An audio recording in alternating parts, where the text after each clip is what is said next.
கிறிஸ்துவின் இனிய நாமத்தில் என்னுடைய வாழ்த்துக்களை உங்களுக்கு தெரிவித்துக் கொள்கிறேன். இன்றைய தினம் கூட நாம் சீல மரத்தின் கீழ் இருந்தவர்கள் நன்மை பெற்றார்களா தீமை பெற்றார்களா, நாமும் எந்த மரத்தடியில் இருக்கிறோம் என்பதை குறித்து தியானிக்க போகிறோம். முதலாவது, தடை செய்யப்பட்ட மரத்தின் கீழ் ஏவாள். வாசிக்கலாம். ஆதியாகமம் 2:8. ஆதியாகமம் 2:8. தேவனாகிய கர்த்தர் கிழக்கே ஏதேன் என்னும் ஒரு தோட்டத்தை உண்டாக்கி தாம் உருவாக்கின மனுஷனை அதிலே வைத்தார். தேவன் ஆதாமையும் ஏவாளையும் உருவாக்கி ஏதேன் தோட்டத்தில் வைத்தார். ஆதாம் ஏவாள்கிட்ட என்ன சொன்னார்னா, இந்த தோட்டத்துல நடுவுல இருக்கிற நன்மை தீமை அறிகிற விருட்சத்தின் கனியை நீங்கள் புசிக்க கூடாது என்று சொன்னார். அது மட்டுமல்ல, நீங்கள் புசிக்கிற நாளில் நீங்கள் சாகவே சாவீர்கள் என்று சொன்னார். ஆனால் ஏவாளுக்கும் ஆதாமுக்கும் தேவன் எல்லா உயிரினங்கள் மேல் அதிகாரத்தை கொடுத்திருந்தார். ஆனால் இந்த ஏவாளுக்கு தேவன் அதிகாரம், எல்லா உயிரினங்கள் மேல் அதிகாரம் கொடுத்திருந்தாலும் இந்த ஏவாள் என்ன செஞ்சா, கீழ்த்தரமான அந்த சர்வம் சாத்தான் உடைய குரலை கேட்டாள், சத்தத்தை கேட்டாள். இரண்டாவதாக, ஏவாள் சாத்தானுக்கு ஆலோசனை சொல்வதற்கு பதிலாக சாத்தானின் ஆலோசனையை ஏற்றுக்கொள்கிறாள். மூன்றாவது காரியம், தேவன் ஏவாளுக்கு உயிரினங்கள், எல்லா உயிரினங்கள் மேல் அதிகாரத்தை கொடுத்திருந்தார். அந்த அதிகாரத்தை சாத்தானுக்கு கொடுத்து விட்டால், விற்று போட்டால், சாத்தான் இவள் மேல் அதிகாரம் எடுக்க இடம் கொடுத்தாள் என்று நம்ம பார்க்கலாம். ஆமென். இப்படியாக சாத்தான் மூலமாக ஏவாள் வஞ்சிக்கப்பட்டதினால் மனுகுலமே பாவத்துக்கு அடிமையாகி விட்டது. இன்றைக்கு நாம் எப்படி இருக்கிறோம்? ஆதாம் ஏவாளை நாம் குறை சொல்கிறோம் இல்லையா? உங்க பாவம் செஞ்சனாலதான் நம்ம இன்னைக்கு இப்படி இருக்கிறோம் அப்படின்னு சொல்லி குறை சொல்றோம். ஆனா நாம் யாருடைய குரலை கேட்கிறோம்? யாருடைய குரலை கேட்கிறோம்? உலகத்தின் குரலை கேட்கிறோமா, இல்ல மனுஷரின் குரலை கேட்கிறோமா, இல்ல சாத்தானின் குரலை கேட்கிறோமா? அவனுடைய குரலை கேட்டு அவனை வஞ்சகத்தில் இழுபட்டு போகிறவர்களாய் காணப்படுகிறோமா? 1 ராஜாக்கள் 13ஆம் அதிகாரத்தில் நாம் பார்ப்போம் என்றால், அங்கே ஒரு தீர்க்கதரிசி யூதேயாவில் இருந்து பெத்லெகேமுக்கு அங்கே போகிறத நம்ம பார்க்கலாம். அந்த சமயத்தில் இஸ்ரவேலை ஆண்ட ராஜா யெரொபெயாம் பலிபீடத்தில் இருக்கும்போது அந்த தீர்க்கதரிசி பலிபீடத்தில் வந்து கர்த்தர் சொன்ன தீர்க்க தரிசனத்தை சொல்றாரு. இந்த மாதிரி பலிபீடம் வெடித்து போகும் அப்படின்னு சொல்றாரு. உடனே யெரொபெயாமுக்கு என்ன ஆகும்? கோபம் வரும். உன்னை கை எப்படி நீட்டுவான், அவனை பிடிங்க அப்படின்னு சொல்லி நீட்டினோட என்ன ஆகும்? கையை மரத்து போயிடும், திரும்ப கை வராது. உடனே என்ன ஆகும்? அந்த அவன் இந்த தீர்க்க தரிசனம் சொன்ன அந்த வார்த்தை நிறைவேறும். அப்படியே அந்த பலிபீடம் வெடித்து போறத நம்ம பார்க்கலாம். உடனே அந்த யெரொபெயாம் வந்து தீர்க்கதரிசிட்ட சொல்லுவான், எனக்கு கை திரும்ப வரணும்னு ஜெபம் பண்ணு அப்படின்னு. ஜெபம் பண்ணும் போது அவன் கை வந்து என்ன ஆகும்? திரும்ப வரும். இதே போலதான் இப்ப என்னாச்சு? தீர்க்கதரிசனம் நிறைவேறிடுச்சு. அப்புறம் வா, யெரொபெயாம் கூப்பிடான் தீர்க்கதரிசியை, வா என் வீட்டில் வந்து புசித்து குடித்து இருக்கலாம் அப்படின்னு சொல்லுவான். இப்ப அந்த தீர்க்கதரிசி சொல்றான், நல்லா கவனிங்க. அந்த தீர்க்க தரிசி என்ன சொல்றான்னா, கர்த்தர் என்னிடம் சொன்னாரு, நீ எங்கும் புசிக்க கூடாது, குடிக்க கூடாது, நீ வந்த வழியில வேற வழியா நீ திரும்பி வரணும்னு சொன்னாரு அப்படின்னு சொல்லி, நான் புசிக்க மாட்டேன் அப்படின்னு சொல்லி வந்த வழியே வராம வேற வழியா திரும்பி போறான். போன இடத்து போற வழியில அவன் கருவாலி செடி மரத்துக்கும் கீழே உட்கார்ந்து இருக்கிறான். இப்ப அங்கே ஒரு கிழவனான ஒரு தீர்க்கதரிசி இருந்தான். இந்த தீர்க்கதரிசியோட மகன் இதை பார்த்து அந்த கிழவனான தீர்க்கதரிசியிடம் போய் சொல்றான், இந்த மாதிரி ஒரு தீர்க்கதரிசி இப்படி சொன்னாரு அப்படின்னு. அப்படியா அப்படின்னு சொல்லி இந்த கிழவனான தீர்க்கதரிசி என்ன பண்ணாரு, உடனே கழுதை மேல சேனக்கிட்டே போய் அந்த தீர்க்கதரிசியை போய் பார்க்கறாரு. உடனே அந்த கிழவனான தீர்க்கதரிசி இந்த தீர்க்கதரிசிகிட்ட என்ன சொல்றாருன்னு தெரியுமா, வாங்க எங்க வீட்டுல புசிக்கலாம். அப்ப இந்த தீர்க்கதரிசி சொல்றாரு, கர்த்தர் சொன்னாரு நான் புசிக்க கூடாதுன்னு. இல்ல, கர்த்தர் என்கிட்ட பேசினாரு, நீ ஏன் புசிக்கணும் குடிக்கணும் அப்படின்னு சொல்லி சொன்னார்.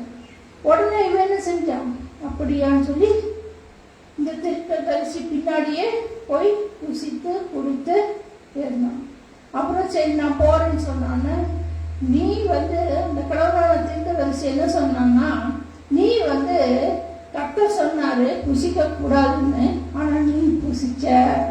பாத்தீங்களா வஞ்சிக்கப்படுறத பாத்தீங்களா? ஒரு தீர்க்கதரிசி இன்னொரு தீர்க்கதரிசியை வஞ்சிக்கிறதை நாம் பார்க்கலாம் இல்லையா? இன்னைக்கு நம்மளுடைய உற்றாரா இருக்கலாம், நம்முடைய க்ளோஸ் ஃப்ரெண்டா இருக்கலாம், நம்முடைய ரிலேஷனா இருக்கலாம். நாம் என்ன செய்யறோம், இந்த குரலை கேட்டு யாரா இருந்தாலும் என்ன செய்யக்கூடாது, வஞ்சிக்கப்படக்கூடாது இல்லையா? வஞ்சிக்கப்பட்டால் என்ன ஆகும்? வஞ்சிக்கப்பட்ட என்ன ஆகும்? சாத்தானுக்கு நாம் என்ன செய்வோம், அடிமை ஆகும் இல்லையா? வஞ்சிக்கப்படக்கூடாது இல்லையா? வஞ்சிக்கப்படாதபடிக்கு நாம் இருக்கணும்னா என்ன செய்யணும்? கர்த்தருடைய குரல் மட்டும்தான் நான் கேட்பேன் அப்படின்னு சொல்லி அவருடைய குரலை கேட்கணும்னா நாம் என்ன செய்ய வேண்டும்? ஆவியானவர் நமக்குள் இருக்க வேண்டும். ஆவியானவர் நமக்குள் இருந்தால்தான் அந்த பகுத்தறிவின் ஆவியை நாம் பெற்றுக்கொள்ள முடியும்.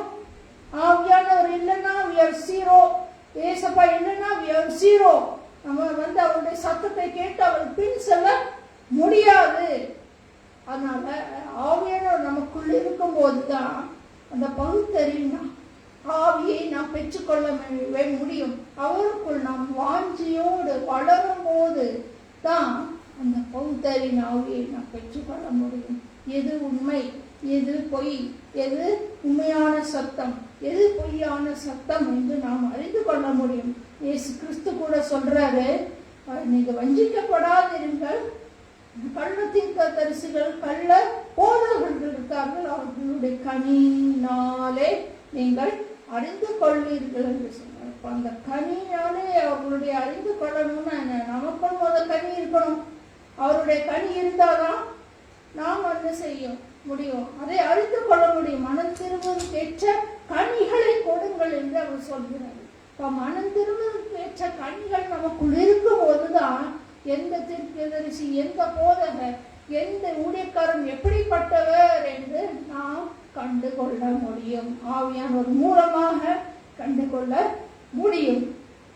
இன்னொன்று, ரெண்டாவது காரியம் பார்த்தீங்கன்னா, ஒருவர் ஆண்டவர் உங்களை செக் பண்ணுவார், சோதிப்பாரு. எப்படி சோதிப்பாரு? நீ ஏன் சத்தத்தை கேட்கிறியா, இல்ல மனுஷிய சத்தமோ சாத்தானின் சத்தத்தை கேட்கிறியான்னு டெஸ்ட் பண்ணுவாரு. கிழவனோட தீர்க்கதரிசியை டெஸ்ட் பண்ணது போல நம்மளையும் டெஸ்ட் பண்ணுவாரு. அப்ப அந்த இதுல நம்ம ஜெயிக்கணும்னா, அவருடைய சத்தத்தை நாம் கேட்டு நம்ம போகணும்னா, ஆவியனுடைய பகுத்தறிவு தான் நமக்கு என்ன செய்ய முடியும், கரெக்டா டைரக்ட் பண்ணுவாரு. அதுதான் அவர் தான் நம்மளை டைரக்ட் பண்ணி கரெக்டான வழியில் பின்பற்றி, இயேசுவை பின்பற்றி செல்ல வைப்பாரு. வாசிக்கலாம் யோவான் 10:27. யோவான் 10:27. என் ஆடுகள் என் சத்தத்துக்கு செவி கொடுக்கிறது. நான் அவைகளை அறிந்திருக்கிறேன், அவைகள் எனக்கு சொல்லும் அப்படின்னு நாங்க சொல்லப்பட்டிருக்கிறது. இப்ப என் ஆடுகள் எனக்கு சத்தத்தை கேட்கும்னா எப்போ சத்தத்தை கேட்கும்? ஆவியெல்லாம் நமக்குள்ள இருந்து இந்த பௌத்தறிவின் ஆவி நமக்குள்ள இருக்கும் போது என்ன ஆகும்? அந்த சத்தத்தை கேட்டு அவரை பின் செல்ல முடியும். இரண்டாவதாக நாம் பார்க்கிறோம், ஏவாள் சாத்தானின் ஆலோசனையை கேட்கிறதை நம்ம பார்க்கிறோம். 2 நாளாகமத்துல நாம் பார்த்தோம்னா வாசிக்கலாம். 2 நாளாகமம் 10ஆம் அதிகாரம் 4வது வசனம். உம்முடைய தகப்பன் பாரமான நுகத்தை எங்கள் மேல் வைத்தார். இப்போதும் நீர் உம்முடைய தகப்பன் சுமந்திர கடினமான வேலையையும் அவர் எங்கள் மேல் வைத்த பாரமான நுகத்தையும் லகுவாக்கும். அப்பொழுது உம்மை சேவிப்போம் என்றார்கள். பாருங்க, இஸ்ரவேலை ஆண்ட ராஜா ரெகோபெயாம். கன்ஃபியூஸ் ஆகக்கூடாது. யெரொபெயாம், ரெகோபெயாம். ரெகோபெயாம் சாலமோனுடைய மகன். யெரொபெயாம் இஸ்ரவேலை ஆண்டான். ரெகோபெயாம் யூதாவை ஆண்டான். ரெகோபெயாம் இஸ்ரவேல் கேட்கிறாங்க, இத மாதிரி உங்களுடைய தகப்பனார் சாலமோன் எங்களை கடினமாக நடத்தினாரு, நீங்க எங்களை கடினமா நடத்துமா லகுவாய் நடத்துவீங்களா அப்படின்னு கேட்கிறாங்க. இப்போ ஒண்ணு ரெகோபெயாம் என்ன சொல்றாருன்னா, 3 நாள் கழிச்சுவாங்க நான் சொல்றேன். இப்ப ரெகோபெயாம் ஆலோசனை கேட்கிறான். யார்கிட்ட? முதியோர்ட்டையும் ஆலோசனை கேட்கிறான். தன்னோட கூட வளர்ந்த ஸ்டேஜ்ல, தன்னுடைய யூத் ஸ்டேஜ், தன்னுடைய ஃப்ரெண்ட்ஸோட கூட கேட்கிறான், இதுக்கு என்ன ஆலோசனை சொல்லலாம் அப்படின்னு. இப்ப முதியோர் சொன்னாங்க, கடினம் ஆக்க வேண்டாம், லகுவா ஆக்குறேன்னு சொல்லிருந்தாங்க. ஆனா இந்த மற்ற வாலிபர்கள் எனக்கு என்ன ஆலோசனை கொடுக்கற, வேண்டாம் நீ இன்னும் கடினமாக்குவேன்னு சொல்லு அப்படின்னு அந்த ஆலோசனை சொல்றத பார்க்கலாம். இப்ப ரெகோபெயாம் யாருடைய ஆலோசனை கேட்கிறான்? முதியோருடைய ஆலோசனையை தள்ளி விட்டு அந்த வாலிபர் சொன்ன ஆலோசனையை ஏற்றுக்கொள்கிறான். 3 நாள் கழிச்சு இந்த இஸ்ரவேல் ஜனங்கள் கேட்கும்போது, இல்ல நான் இன்னும் கடினப்படுத்துவேன் தான் சொல்றேன். சொல்லும் போது அப்ப அந்த இஸ்ரவேல் ஜனங்கள் என்ன சொல்றாங்கன்னு பார்த்தோம் என்றால் வாசிக்கலாம். வசனம் 16, 19, 16, 19. 2 நாளாகவும் 10ஆம் அதிகாரத்துல 16வது வசனம். ராஜா தங்களுக்கு செவிகொடாததை இஸ்ரவேலர் எல்லாரும் கண்டபோது ஜனங்கள் ராஜாவுக்கு மறு உத்தரமாக தாவீதோட எங்களுக்கு பங்கேது, ஈசாயின் குமாரனிடத்தில் எங்களுக்கு சுதந்திரம் இல்லை, இஸ்ரவேலே உன் கூடாரங்களுக்கு போய்விடு, இப்பொழுது தாவீதே உன் சொந்த வீட்டை பார்த்துக்கொள் என்று சொல்லி இஸ்ரவேலர் எல்லாரும் தங்கள் கூடாரங்களுக்கு போய்விட்டார்கள். ஆனாலும் யூதாவின் பட்டணங்களிலே குடியிருந்த இஸ்ரவேல் புத்திரர் மேல் ரெகோபெயாம் ராஜாவாய் இருந்தான். அப்படியே இந்நாள் வரைக்கும் இருக்கிறபடி இஸ்ரவேலர் தாவீதின் வம்சத்தை விட்டு கலகம் பண்ணி பிரிந்து போயிருக்கிறார்கள். பிரிவு உண்டாயிற்று. ரெண்டா பிரிஞ்சிருச்சு. யூதேயா இஸ்ரவேல் என்று 2ஆக பிரிந்ததை நாம் பார்க்கிறோம் இல்லையா? ஒரு சின்ன விஷயத்துக்காக என்னாச்சு? பிரிவினை உண்டானது. அதே மாதிரிதான் ஏவாள் சின்ன ஆலோசனையை தவிர்த்திருக்கலாம். சாத்தானுடைய ஆலோசனை கேட்காம இருந்தனா ஏதேன் தோட்டத்தில் அளவு போல இருந்திருக்கும். அந்த ஆலோசனை கேட்டு ஆதாமும் ஏவாளும் என்னாச்சு? ஏதேன் தோட்டத்தை விட்டே துரத்தப்பட்டார்கள். ஏதேன் தோட்டத்தை விட்டே என்ன பண்ணாங்க? துரத்தப்பட்டார்கள். அங்கிருந்து பிரிவினை உண்டாகுது இல்லையா? மாதிரிதான் நாமும் இயேசு கிறிஸ்துவுக்கும் பிரிவினை எந்த சூழ்நிலையிலும் இருக்கக்கூடாது. அந்த பிரிவினை இருக்கக்கூடாது என்று சொன்னால் சங்கீதம் 38:8 சொல்வதன்படி, நான் உனக்கு போதித்து நீ நடக்க வேண்டிய வழியை உனக்கு காட்டுவேன், உன்மேல் என் கண்ணை வைத்து உனக்கு ஆலோசனை சொல்லுவேன் சொன்ன தேவன், சொன்ன தாவீதின் தேவன். தாவீது என்ன செய்யணும்? அவருடைய போதகத்தின் வழியிலே, அவருடைய ஆலோசனையின் வழியிலே நாம் நடக்க வேண்டும், ஆலோசனை கேட்க வேண்டும். ஃபார் எக்ஸாம்பிள், நீ ஒரு பிஸ்னஸ் தொடங்குறீங்கன்னு வைங்க, சுயமா நினைச்சு பிஸ்னஸ் தொடங்குறீங்கன்னு வைங்க, என்ன செய்யணும்? நினைக்கிறீங்க, எதுக்கும் ஆண்டவர்கிட்ட நம்ம ஆலோசனை கேட்டு நடக்கணுங்கிறது வரணும். ஆலோசனை கேட்கும்போது ஒருவேளை ஆலோசனை உடனே கிடைக்கும், சில வேளை கொஞ்சம் தாமதம் ஆகுதே அப்படின்னு சொல்லி நீங்க போய் உடனே தொடங்கக்கூடாது. அதுக்கு காத்து இருக்கணும், கர்த்தருடைய ஆலோசனைக்கு காத்து இருக்கணும். இஸ்ரவேல் ஜனங்களை தேவன் மேக ஸ்தம்பத்தினாலும் மக்கள் ஸ்தம்பத்தினாலும் நடத்தினாரு. அந்த மேகம் எப்ப எழும்புதோ அப்பதான் இஸ்ரவேல் ஜனங்கள் எழும்புவார்கள். இல்லாட்டா அப்படியே இருப்பாங்க, பொறுமையா இருப்பாங்க. அப்ப அது மாதிரிதான் நாமும் கர்த்தருடைய வார்த்தை ஆலோசனை நமக்குள் வர வரைக்கும் நாம் காத்திருக்க வேண்டும். அப்பொழுதுதான் நம்ம என்ன செய்ய முடியும்? அவருடைய ஆலோசனையின்படி நடந்து கொள்ள முடியும். ஆமென். அது மட்டுமல்ல, வாசிக்கலாம். சங்கீதம் 73:24 என்ன சொல்கிறது என்றால், உம்முடைய ஆலோசனையின்படி நீர் என்னை நடத்தி முடிவிலே என்னை மகிமையில் ஏற்றுக்கொள்வீர். அப்ப நம்ம அவருடைய ஆலோசனையின்படி நாம் நடக்கும் போதுதான் நாம் நரகத்துக்கு போகாதபடிக்கு அவருடைய மகிமையின் ராஜ்யமாகிய பரலோகத்துக்கு பாக்கியவான்களாக மாற முடியும். ஆமென்.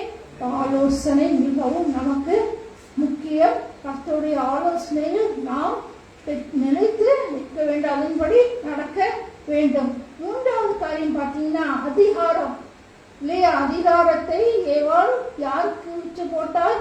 சாத்தானுக்கு விற்று போட்டாள் என்று நாம் பார்த்தோம் இல்லையா? இன்னைக்கு நமக்கு அதிகாரம் கொடுத்திருக்காரு.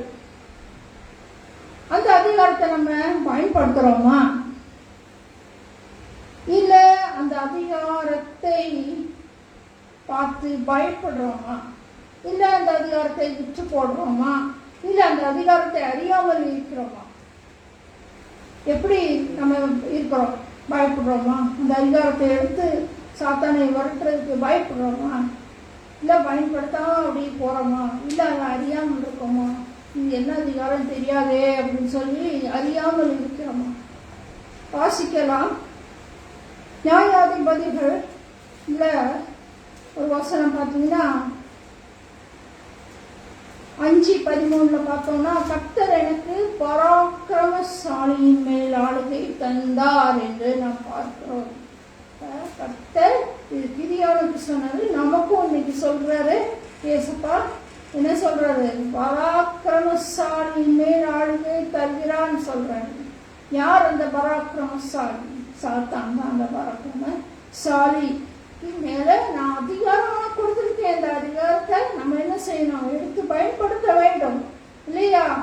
அப்ப அந்த பராக்கிரம மத்தேயு சுவிசேஷம் 12ஆம் அதிகாரம் 29ஆம் அதிகாரத்தில் என்ன சொல்லப்பட்டதுன்னா, முதலாவது நீ அந்த பலவானை கெட்டால் ஒழிய உனக்குள் என்ன செய்வான்? அந்த பலவான் வந்து உட்கார்ந்து வேண்டாத கிரிகளை நடப்பிப்பான், இச்சையை கொண்டு வருவான், பாவத்துக்களை நடத்துவான், எல்லாம் நடத்துவான். அப்ப அந்த பலவானை நம்ம என்ன செய்யணும்?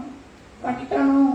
சாத்தானை நம்ம கட்டினாதான் அவன் கொண்டு வர இச்சை, பாவம், விபச்சாரம் எல்லாம் என்ன செய்ய முடியும்? வராதபடிக்கு தடுக்க முடியும். அது அதிகாரத்தை எடுத்து நம்ம தடுக்க முடியும். என்ன அதிகாரம் அப்படின்னு பார்த்தீங்கன்னா, வாசிக்கலாம். லூக்காவின் சுவிசேஷம் 10:19. I have given you authority to trample on snakes and scorpions and to overcome all the power of the enemy. Nothing will harm you. வாசிங்க தமிழ்ல. இதோ சர்ப்பங்களையும் தேள்களையும் மிதிக்கவும் சத்துருனுடைய சகல வல்லமையையும் மேற்கொள்ளவும் உங்களுக்கு அதிகாரம் கொடுக்கிறேன், ஒன்றும் உங்களை சேதப்படுத்த மாட்டாது. யாருக்கு இந்த அதிகாரம் கொடுத்திருக்காரு? எல்லா விசுவாசிகளுக்கு, எல்லா விசுவாசிகளுக்கு இந்த அதிகாரம் கொடுத்திருக்காரு. தினம் விசுவாசிகளாக நாம் இந்த அதிகாரத்தை எடுக்கிறோமா? இல்லை ஒரு எலுமிச்சை காயை அங்கே போட்டோன்னா ஐயோ சாத்தா நம்ம பயந்து போகிறோமா? இல்லை சூரிய கட்ட வச்சுட்டோம் அப்படின்னு சொல்லி பயப்படுறோமா? இவன் வார்த்தையில் எப்படி சொல்லிட்டானே ஐயோ பயப்படுறோமா? எழுந்து கட்ட வேண்டியதானே, அவங்களுக்கு கட்டுறதுக்கு அதிகாரம் கொடுத்துருக்காங்களா இல்லையா? இது தெரியாம அநேக கிறிஸ்தவர்கள் இருக்கிறாங்க, தெரியாம இருக்கிறாங்க. இந்த அதிகாரத்தை யூஸ் பண்ண முடியல. ஏன் முடியல? கர்த்தர் உங்களுக்குள் இருந்து ஆவியானவர் உங்களுக்குள் இருந்தால் தேவன் உங்களுக்கு அதிகாரத்தை பயன்படுத்த சொல்லிக் கொடுப்பார், கிருபை செய்வார், மேற்கொள்ள வைப்பார். ஆமென். அல்லேலூயா. இனிமே இந்த இடத்தையும் குறிச்சு பயப்படக்கூடாது. நம்ம என்ன செய்யணும்? நம்மளுக்கு அதிகாரம் கொடுத்திருக்காரு ஏசப்பா. தலைவலியா இது யார் கொண்டு வந்ததோ தெரியாது, சத்துருவே வெளியே போ அப்படின்னு சொல்லி நாம் ஜெபிக்கும் போது என்ன செய்யணும்? ஜெபித்து அவனை வெளியாக்கும் போது, கட்டி ஜெபிக்கும் போது தேவன் என்ன செய்கிறாரு? அதில் விடுதலை தருகிறாரு. ஆமென். மற்றவங்க நிறைய பேருக்கு எல்லாருக்கும் ஒரே மாதிரி அதிகாரம் இருக்காது. மற்றபடி இது மேலே நம்ம பார்த்தோம்னா எல்லாருக்கும் இது அதிகாரம் தான், விசுவாசிகளுக்கு அதிகாரம் கொடுத்துருக்காரு. மற்றபடி இந்த பேய்களை துரத்துறதுக்கெல்லாம் விசேஷித்தவர்களுக்கு தேவன் என்ன செய்கிறார்? அபிஷேகம் பண்ணி அந்த அதிகாரத்தை கொடுப்பார். ஆமென். அல்லேலூயா. இரண்டாவது பார்த்தீங்கன்னா சூரை செடியின் கீழ் எலியா. வாசிக்கலாம் 1 ராஜாக்கள் 19:4.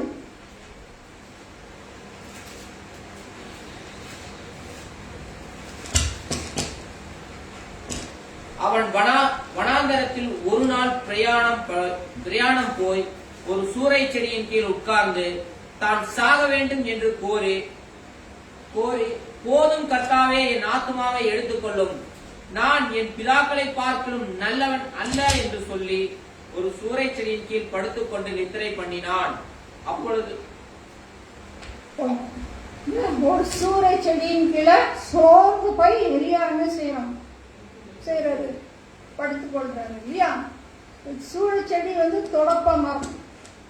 இந்த சூரை செடி மேல சூரியன் கதிர்கள் பட்டாலும் கொஞ்சம் ப்ரொடெக்ஷன் கிடைக்கும். ஆனா அந்த சூரை செடி கீழே பார்த்தீங்கன்னா முட்கள் இருக்கும்.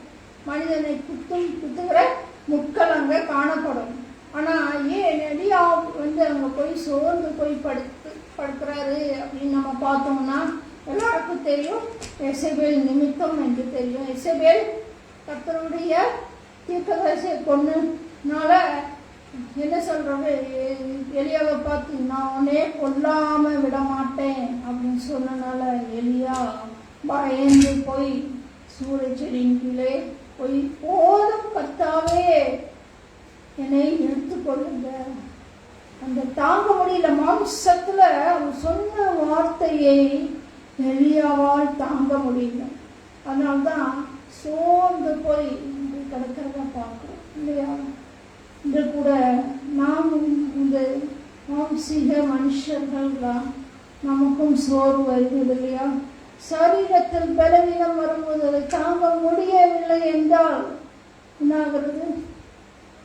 சோர்வு வருகிறது, கவலை வருகிறது, கஷ்டம் வருகிறது இல்லையா? நானும் ஒரு காலத்துல 2016ஆம் ஆண்டு இப்படிதான் 7 மாசம் பயங்கரமான ஒரு வியாதி. இந்த வியாதியினால என்னாச்சு? பலிகள், வேதனைகள், ஒவ்வொரு இடத்துலையும் வேதனை, வயிற்றுல வேதனை, காலு, எல்லா இடத்துலையும் வேதனை வந்தனால என்னாச்சு? நானும் சோர்ந்து போய் ஏசப்பா என்னை பரிசுத்தப்படுத்தி எடுத்துக்கொள்ளுங்க நான் ஜோமான. ஆனால் நான் ஏசப்பாவை விடலை. ஆனால் என்ன பண்ணாரு ஏசப்பா தெரியுமா? 7 மாசம் கழிச்சு அவர் என்னை உயிர்ப்பித்தார். எப்படி உயிர்ப்பித்தார்னா, அந்த சூழ்நிலையை ஃபேஸ் பண்ண எனக்கு பலனை கொடுத்தார், எனக்கு ஸ்ட்ரென்த்தை கொடுத்தாரு. அதை தைரியமாக ஹேண்டில் பண்ண எனக்கு கிருபை செய்தார். அதை ஓவர் கம் பண்ணி ஜெயம் எடுக்க எனக்கு கிருபை செய்தார். அதே போலதான் உங்களுக்கும் தருவார். நீங்கள் சோர்ந்து விடாய்ந்து போன நிலைமையிலும் கூட தேவன் உங்களுக்கும் பலனை தருவார். வழியே திறக்கிற தேவனாய் இருக்கிறாரு. ஏன் இந்த சூழ்நிலை அனுபவிக்கப்படுகிறது? ஒருவேளை விசுவாசத்தில் முன்னேறி சொல்ல இந்த சூழ்நிலை அனுபவிக்கப்படுகிறது. இல்லாவிட்டால் நாம் ஒரு லெசனை கற்றுக்கொள்ள ஆண்டவர் நமக்கு முன் செல்ல கிருபை செய்கிறாரு. ஆமென். மூன்றாவதாக அத்தி மரத்தின் கீழ் நாத்தான் வேறு. அத்தி மரம் எதை குறிக்கிறது என்றால், வாக்குத்தத்தம் பண்ணப்பட்ட மரத்தை குறிக்கிறது. அதாவது ஆண்டவர் வாக்குத்தத்தம் பண்ணப்பட்ட தேசத்தில் மரத்தை குறிக்கிறது. பேர் பார்க்க 12 பேர் போனாங்க. இந்த 12 பேர் போகும்போது திரும்பி வரும்போது அந்த அத்திப்பழத்தை கொண்டு வந்தாங்க இல்லையா? அத்திப்பழத்தை கொண்டு வந்தாங்க. அத்திப்பழம் பலனை கொடுக்கிறது நமக்கு. ஆமென். அத்திப்பழத்தின் கீழே இருந்த நாத்தான் என்ன செய்தான் என்று நம்ம பார்த்தோம் என்றால், அவன் என்ன செய்தான் என்றால், தேவன் தியானித்தான், வசனத்தை தியானித்தான், ஜெபித்தான். அவனுக்கு வெளிப்பாட்டு கிடைத்தது. என்ன வெளிப்பாட்டு கிடைத்தது? வாசிக்கலாம். 1ஆம் அதிகாரம், யோவான் 1ஆம் அதிகாரம் 49 வசனம். அதற்கு நாத்தான் வேல், ரபி, நீர் தேவனின் குமாரன், நீர் இஸ்ரவேலின் ராஜா என்றான். மேசியா வருவார் என்று அவனுக்கு வெளிப்படுத்தான். உண்மையா உயிருடன் இருப்பார் என்று வெளிப்படுத்தான். ஆண்டவர் சொல்றாரு, அத்திப்பழம் இருக்கும்போதே கண்டேன்னு சொன்னார். அத்திவாரத்தில் இருக்கும்போதே என்ன செய்யறாரு? வெளிப்பாட்டை அறிந்து கொண்டாங்க. நம்ம பார்ப்போம். இன்னும் நீ பெரிய காரியங்களே கண்டு கொள்ளுவாய் என்று சொல்கிறதை பார்க்கிறோம். கடைசியாக சிலுவை மரத்தின் கீழ் இயேசு இருப்பதை பார்க்கிறோம்.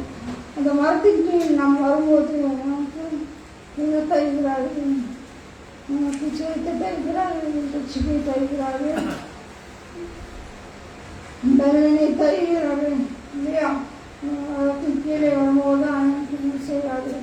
ஆண்டவர் விஜயத்தை தருகிறார், எல்லாம் தருகிறார்கள். இன்னைக்கு நாம் அந்த மரத்தின் கீழே இருக்கோமா? இது நாம் மரத்தின் கீழே இருக்கோம். சேர்த்து படிக்கிறதை நாம் பார்க்கலாம். ஆமென். சூப்பராச்சா.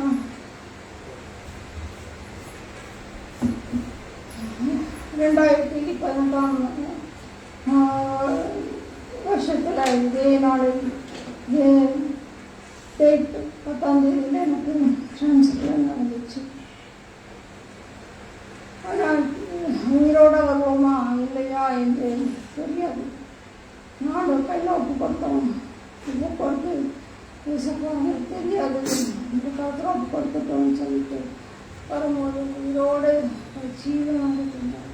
இயேசு கிறிஸ்துவோட ஜீவன் அப்போ இருக்குமானால் நம்ம என்ன செய்வோம்? நம்ம ஜீவன் நமக்கு வாழ்வு கிடைக்கும். இந்நாள் வரைக்கும் என்னுடைய வாழ்க்கையில் அவருடைய ஜீவன் மறைந்திருக்கிறது. இப்படி நாள் தான் முழுவதாக நான் நிற்க முடியுது. ஆமென்.